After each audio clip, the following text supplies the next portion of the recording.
It is another major step forward for communities impacted by Helene and the flooding tied to that historic storm. The Kinser Bridge in Greene County reopened today ahead of schedule. Around 12 to 15,000 people used to drive across that bridge each day, but people say it was always more important than just a way to get over the river. 10 News reporter Lauren Lovett joins us. You were at the reopening today and had a chance to see the first cars drive right across that updated bridge.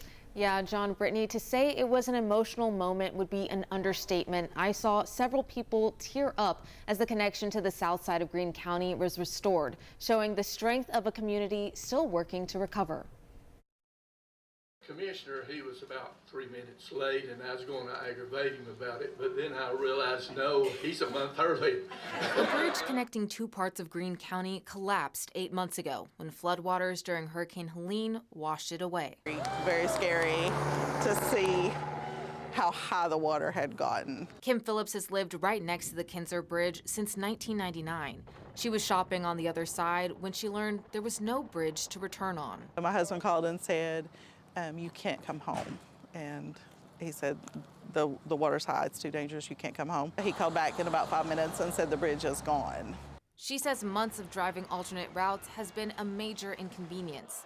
But now, a month ahead of schedule, that vital connection is restored. Tennesseans did what they do, and they responded, and they volunteered, and they came here to help make this community strong again. To see this structure 238 days later rise out of those ashes, so to speak, or rise out of the water to be ready to serve the community has been nothing more than inspiring. Greene County Mayor Kevin Morrison says having the bridge back open is like returning the community's spirit. It's also a sign of being one step closer to recovery. We're not going to quit until we're done, and that may be a few months. It might even be a year or more. For Phillips, it's back to a noisy street, but one she's grateful for. It's good. It's good. A lot of excitement. You know, a lot of friends that live in this area, and it's just we're excited to have our bridge back. The bridge was rededicated in honor of Elbert Kinser, a Greenville native who paid the ultimate sacrifice and died while serving in the U.S. Marine Corps during World War II.